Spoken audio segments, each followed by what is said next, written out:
Hello, my lovely friends. It's Tuesday, and I am bringing you a layout for the Crafty Maven Getaway.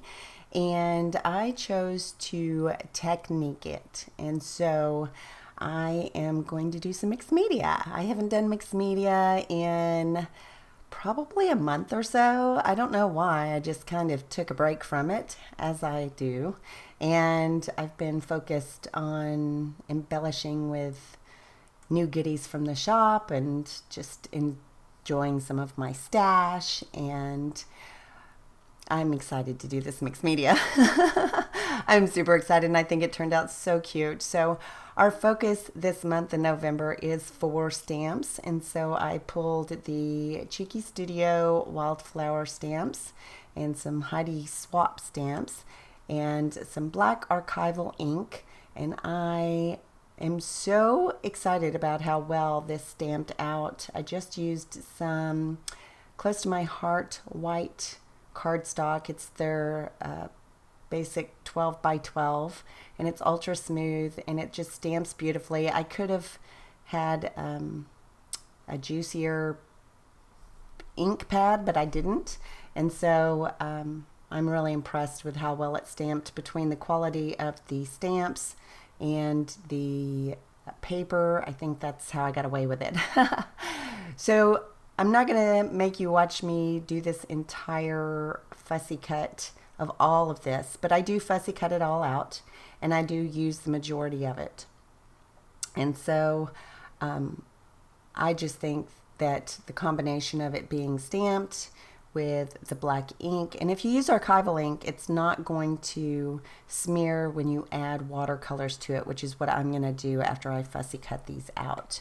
And as you saw, I originally gessoed the background of another 12 by 12 of that same cardstock that I'm going to use as my background paper for the layout. Guys, there's some sort of delay on my recording. I do apologize for my voice.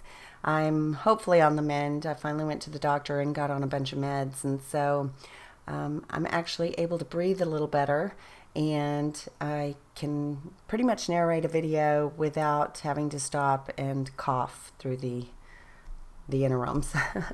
So hopefully I will be all well. I'm going to a large crop this weekend where Cheeky is going to vend, and I'm super excited. If you haven't heard about the Kiss crop in Grove, Oklahoma, they do it, I believe, twice a year. Maybe it's just once a year, but I definitely heard about it from a Kiwi Lane consultant, and she said it's a fantastic group of women, and there's about 400 women. They take over the entire hotel and the banquet room, and it's just super, super fun. So I wanted to make sure Cheeky Studio was there, and we're taking a lot of product, and so hopefully we will sell a lot of product. And we also have some other crops and things scheduled, a couple of trade shows and expos. So we're trying to get out there more. With that being said, Crafty Maven Getaway does have a Facebook group that you can join, and they do lots of fun shares over there. Some of the videos that get posted, people you may not follow or know about, and it's a great group of ladies as well, and they have a lot of fun on their blog. So there is a Crafty Maven Getaway blog, which I will have the information on the Facebook group and the blog, and all of the challenges they do and things like that are listed there. So I'm going to have those in the description bar below. So make sure you check them out and join the group. So as you can see, I just fussy cut those out. I like that little one that says love, and it's very dainty, and I like little dainty things. I actually met this wonderful jewelry maker the other day, and she has little teeny tiny sterling silver jewelry, and I'm super excited to buy some goodies from her because that is so me. I love the little dainty jewelry. So dainty stamps are my friends too. I cannot resist dainty things. I don't know why Bab is so big, but give me little teeny tiny stuff and I'm just in heaven. I don't know what it is. True's that way too, so it seems to just be, maybe it's a genetic thing. I don't know. So I reached into my shimmers and I grabbed some Glorious Day, some Princess, and some Pop Art Pink. Those are all vibes and they are in the shop over at Cheeky if you want to grab some. I do usually make sure that I either dry each layer before I add to it, or at least use a little bit of a paper towel to soak up some of the color, because it will turn to mud if you don't. So this particular mixed media, I love how it turned out. I just add a little bit of that purple, like I just use the color Princess. I just use some little splatters of it. So I don't want it to be, I didn't want it to look with that gold and a little bit of the orange hue and that pink with the gold glimmer. I didn't want it to look Halloween-y, and I think I, made that work. I also grabbed the Autumn Beauty number 8 paper from Cheeky, and I think it matches wonderfully to the background, and I'm going to trim my edges and just tape that down so that it's got a little bit of an edge of that cream. It's kind of a cream color with some hints of orange and purple, and pink, so that works out perfect. And I'm also going to use the inside of that. I didn't want to waste a whole sheet because I just love that paper, so I went ahead and gutted it, and I'm going to use another piece of it to back the photos. I also had some scraps in my stash of just some plain pink cardstock, and that green, I believe it's a plaid, is from an old Studio Calico here in their collection. And I want to say, well, I don't use the brown and white polka dot. I didn't think it went well, but I want to say that's an old Maggie Holmes. So these are just pictures of me and Bab, and we were in San Fran, and they had this lovely bouquet of flowers in the lobby. This is a historic downtown hotel that was from the 1920s, I believe. So they just had some gorgeous, absolutely gorgeous decor, and the aesthetic was wonderful. So I wanted to make sure that we got some selfies in front of that. I can't resist a good selfie with flowers. And I really like the earrings I was wearing. I need to find those. I'm curious what I did with them. So, talking about jewelry. So I'm just going to back these photos real quick. One is just a little bit smaller than the other, and I do like to do that if I'm going to have multiple photos on a layout.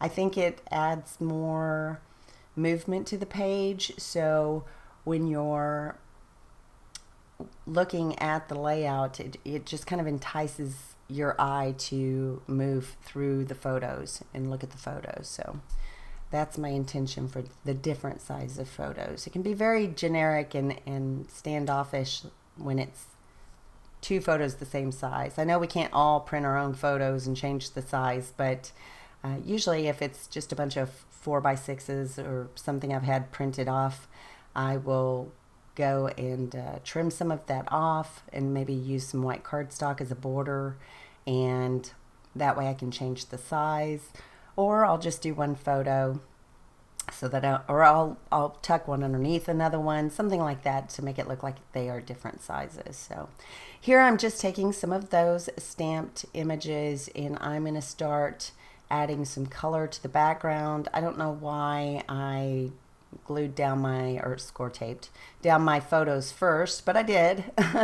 Not very smart. I wouldn't suggest doing that. It's a good way to get your photos wet. But for whatever reason, I did it that way. So I'm going to go in with some paper towel and dab it up as I go, and that way I do not ruin my photos. Plus I pop them up a little bit. They didn't get wet. I got lucky, actually. the cheap Artist Loft watercolors. They're kind of chalky, and I know that I've probably said this a dozen times, they're like $4 for the entire palette, and they are some of my favorite watercolors. I just love the way they come out.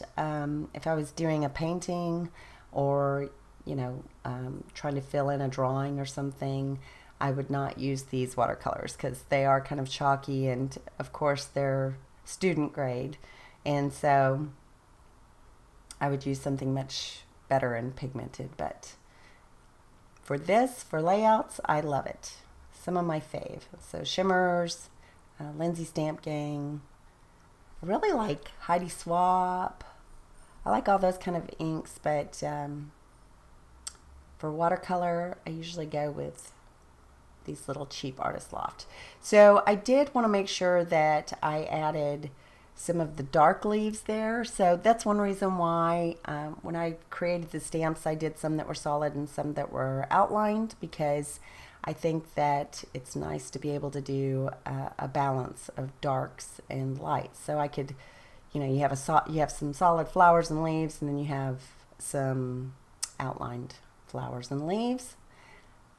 And so I think that the black that I used for the leaf ties in the black that is on the outlines. And the little hearts are very cute. I think those are adorable. They're kind of cut in half or diagonal, however you want to look at it. And so half of it is black and the other half is just white. So I colored that with my Artist Loft.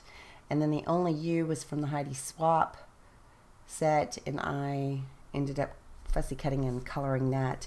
Now, the Crafty Maven Getaway does like to ask questions, and so I wanted to go ahead and pose those questions to you. And it's really good, and it's something to think about, because when you're preparing for a bigger project, we all have certain projects that we want to accomplish in our scrap rooms, like vacation albums, day in the life, December daily, or school albums. So we're curious over at the Crafty Maven, how do you prepare for these projects?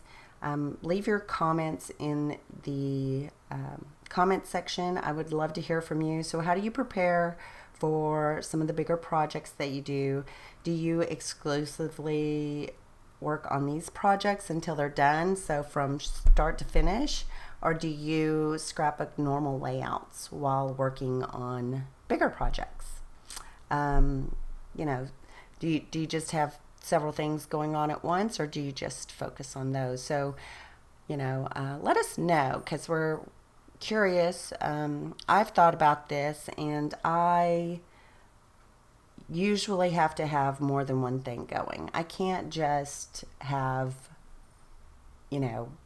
one focus only. So if you watch my channel on a regular basis, it is a little bit of emptying my stash. It is a little bit, I've got a series right now called the Empty Box series, where I'm just using up stash. I also have these studio layouts that I'm just using that product. And then I have my design team layouts that I use for other projects. So I kind of have a mix going all the time, but let us know in the comments below what you like to do. So that's it for now. These are the close-ups, and I appreciate you watching. Remember to like and subscribe, and to go over to the Crafty Maven Getaway Facebook group, sign up there, and also the Cheeky Studio group on Facebook. So ta-ta for now. Bye.